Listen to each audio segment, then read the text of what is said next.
kayo kay pag reply ni nanay sa kuha, positive siya, kuya, okay daw kayo, na daw sila dito. Na daw sila dito. Unya, nang-imbitar pa gani, kuno para daghan. Grabe na ikaw, willing na makaigsunan. Karon nalipay ko kay niya, ako'y mga kaigsunan din nato ng mga bisita, na medyo nakubaan ko, kaya galay-lain na rin lapit din eh. No? Kung nalipay po kung dako, kaniyata nagkakatigong na ining tagna. Nini nga tagna mag-igsunan. Ang hinaot ko, ang atong mensahe karon maghahatag na itong dugang kalikod sa atong pagtuo. Kaya ang awit lang daan makaigsunan. Yung si Ellen G. White, Patriarchs and Prophets 592, music is an act of prayer.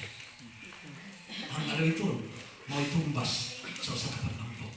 Kung nakabantay ng mga igsoon atong awit na mga ligawas atong unang sa tuig ato katong susiha, di gyud nako malimtan. Naay usa ka tawo kay igsunan, constituency meeting sa Tupig, South Cotabato. Niduol sa kuha, when nag-awit ko mga igsoon, Birnes, mga alas 9 buntag. When itambong sa meeting dito. Dito kustuyan, kanya nagkanta-kanta ko mag-igsunan.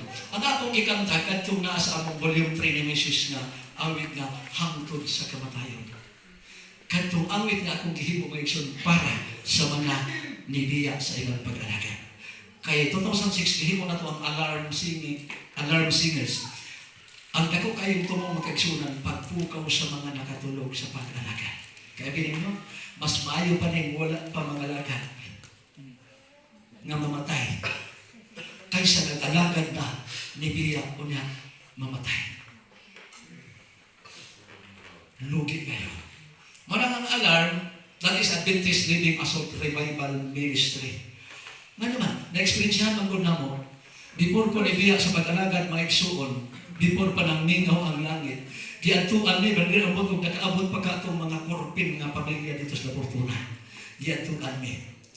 Gikantahan mi! Kanlon pagkinindot na kayo ni haranahan tagala.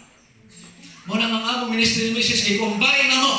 Yung 36, 24, so, ando mga mo pa ko ng buhat sa kinukuban ang mga luwiton. Aman. Because life is music. Muna nga sa itong YouTube, ang kinabuhi sama sa awit. Kaya po na-analyze ba tayo mga ikson na ang kinabuhi sama sa awit na intro o na extra na sinagdanan o na katapusan. Dito na ko na nakuha sa dihang nagduyo kong amatsyon. Kung kanta ganin na parting sikata, pag introduction sa gitara, ang mga tao na minaw nakasabot, wa pa mo kanta ang singer, ang palakpak grabe na. Kanya labi na inig, sulod na kiskatang mga biray, ang mga tao nagdana na naminaw. Kung mabikil man ka sa imong awit sa estansa, musingkit ang mga tao. Dira, ay mapay siguro sa kuros. Kay na may kuros ang kanta. Ako, ang nadalawing, naghimo ko makanta, ubay-ubay ng makanta, o sa laging kakanta, nahimo na ko ubay kuros. O sa ka-estansa, unang linya, ikaduha, ang ikatulog ikaw, pag himo na kong kuros, kada estansa na nasa kuros. Dalag sa una, kanta. Pero kasagaran, naagid siya kuros mga igsunan. Muna nga, ang kanta mga kaigsunan, mupapukaw sa mga nakatulog ng mga kaigsunan. Nalipay ba mo nga, nagaruhog siya din sa awit, ganihan ba ang langit? Amen. Musaan ba mo nga inyong pagtulik yun yung kalimtan? Hindi nga lagi.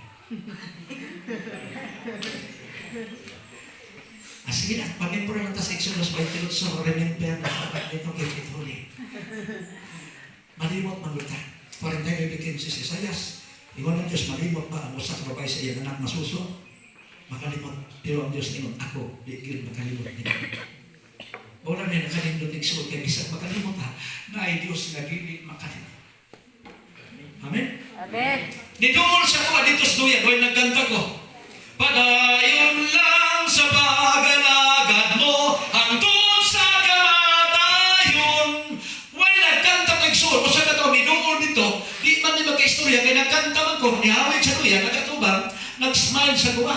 Na ako kay di man pwede, mo kanta pa ka, may smile pa ka, may istorya pa ka. Nato lang, nagkanta nga, nag-smile nga. Ikaw kung naman sa kanta, ang luha, nangambak na. Pag humanap Murag ko kanta, gidungol, Brad Rix, apa? Oh yes, siya nakakita na dito ni mas personal. Kung ano man, nakakita na rin kasi anino na ko. Siya ni Brad, kita gusto mga sili. Siya banto ka kagaya nga isang naglisod ko sa pinansing. Murag gidungol ko si Bisat, makikita ka rin. Kaya may importante kang isultin mo. Kung saan na Brad, sa dahil sultihan ta ka. Basi ko pagkamasayod ini, kay ako ray masayod ini, kay experience na ako ni kung sa akong eksoon, Brother Doming Langgong, usa ka blaan mga eksonan. Dating, sa tawagan ng bandido, nga nahimong Adventista. Atong panahon na, duha pa si Katolik, nakita mi, duha pa lang si Katolik na Adventista, kikuha siya na, yung nga magbubuhat sa amisyon dito, lapit sa Lexito. Insebrad, padayon na ang imong ministry sa Alawiton. Kaya abinin mo, buhin pa kayong experience na duha pa lang kabulan. Siya, mauning nahitabo. Nahimo kong Adventista, nahimo tang kauban, kikuha ko sa buluhaton. Nagwali ko sa palibot. Pero ang akong concern, unang-una, ang akong pamilya. Nagagilid itong patiyo, no? Kung mga sa kamahan, na kay anak makita na wala magsimba, niya, gidungog na nga kung sanay trabaho, murag sakit sa atong kasing-kasing. Yung pa niya, akong giwalihan ang akong manghod nga parehas po na ako bandido. Pero abin mo, Brad, akong giwalihan, ginnan ko, ikaw no, yung pura po kang kinsang kurit masulti, tulisan po ba kang dako. Mabalik saya, mabaons pa, yung gisulti. Siya doon, tinuod na ako nang himos una, pero may panahon sa pagkabago ang usa ka tao. Muna ako nga nakabenepisyo ini, gusto na ako unang-una akong pamilya ang ako na mahatagan ini. Igsuon niya ang isultihan, i-reject siya. Kingnan niya, doon, nagtago-tago magka.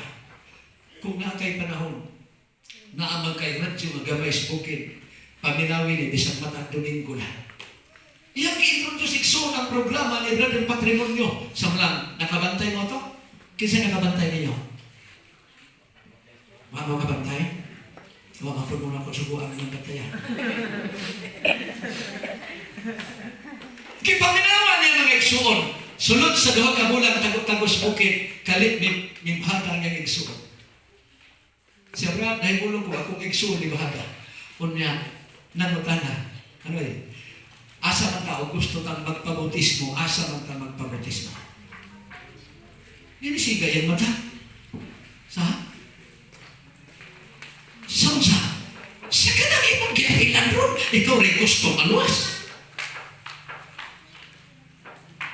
No ba? Isa kinsa may nagbagusta rin mo. Isa na kalimot ka. Ikaw rin nag-ingon ako ha. Matag Domingo akong gipaminawan sa bukid ang programa ni Alvin Patrimonio. Abi niyo ay na atong panahon na sa programa ni Alvin Patrimonio, ako diyong madunggan. Unique. Ganon. Ang iyang gihimong timsong katong sosiha. Well, kawali siya ang music action, wala ang gitna niya ginapano. Kung nasa isulti nga punto, minoran mo gamay. Pero wag niya ginapano. Gisundan niya, dos bukit. Gisundan niyo, nagpabautismo ang igsuon ni Brother Domi. Pero before siya bautismoan, gibaharan na siya sa mga amigo na itong igsuon niya. Kung magkakpan siya,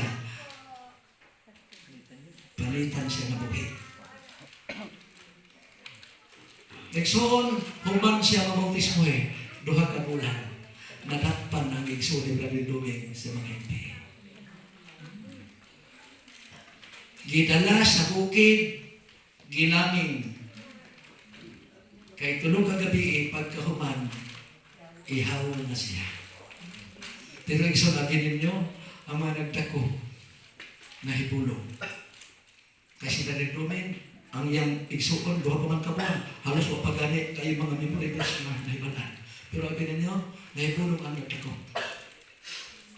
Pagka malasitis gabi, dito sa dati kong lanan. Gipalandong mo na ba ang panahon? Ang mga nahitabo sa kalibutan, pagkakadlaw, maugihapoy ang kandahan. Ikaduha ka gabi, pagkalasiti, kanta na po siya. siya, gipaminawag sa nagdakop, di man kinantahan o pati nun. Gi-interview siya, before ang katapusan ng gabi. Siya mong nabantayan mo, doon ang kagabi. Nagkanta-kanta na ka. Wa ba ka mahibano, unsay mahitabo nimo, human mo labay kining gabi na maubot. Wa ka masayo, ugma, unsay imong padungan. Siya nasayod ko. Mga bito, nagkanta-kanta ko, ining kagabi, ining kadlaon, kay nahibalo ko. Pila na lang kagabi makakanta ko. So karong gabi ang mabot, pasayloan ko niyo kay kung na-disturbo mo sa gabi, mas ma-disturbo mo karong katapusan gabi akong kanta. Kay mo ning akong katapusan ko na. Pero akong gusto ipaabot ninyo, mga higala. Human ninyo patay na ko, undangi ang inyong trabaho, kaya Diyos dilit malipay niya na. May panahon pa nga akong mag-uhon ang atong kinabuhi, kaya ang Diyos nahigugma kanatong tanan. Palihog lang, human yung patay na ko, undang na mo sa inyong bulaton. Mga ito yung mensahe o yung awitan mga igsuhan. Gikusok yung awit niya nas na gabi. Mga ito, nahitabo mga igsuhan. Human atong gabi una, nagpaabot siya, patyo na siya. Pero sa inyong una-una? Wala guro. Wala guro, no? Masabta naman ito sa dagan sa istorya. Gibuhian ang manghod ni Vladimir Duming gipapauli, uli sa imong dapit. Kay kung ang tao nga mong mga ihawunon mo parehas nimo, magkapahuway mi, kay di nakaangay ihawon. So, ang mga tao sa palibot, aron makapahuway mi sa among trabaho. Uli sa inyong dapit. Kung gusto na, magwali na pita, kami masuportan nyo. Igsoon, sa nadiduling lang kong iyang igsoon, nagwali ditong dapita, 50 ginatos ng bautismo. Ang iyang bakat, mga hindi.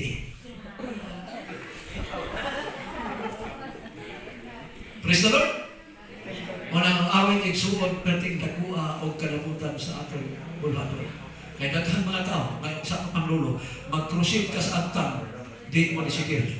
Pero ang tuong kadlaw awitan, wala na daghang istorya, muhila, mudawat sa buong masugino. Kung saan ang oras sa mga isayon? Sige pa kayo. Kaya atong kaldero niya, murag imo nila manihan, murag higtan pa man daw to, rin sunod ka